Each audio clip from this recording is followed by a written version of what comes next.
Good morning সবাইকে, আমার চ্যানেলে সবাইকে জানাই স্বাগত। তো আজকে সকাল থেকে দুপুরের খাবার কি বানিয়েছি আপনাদেরকে শেয়ার করব।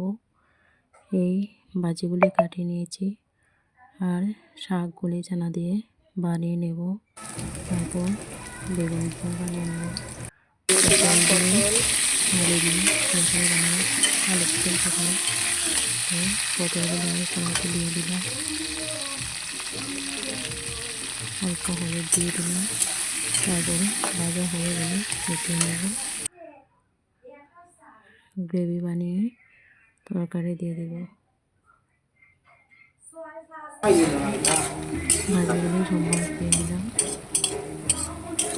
সম্মান করার পর উঠিয়ে নিলাম, শাকগুলো উঠিয়ে নিলাম, পটলগুলো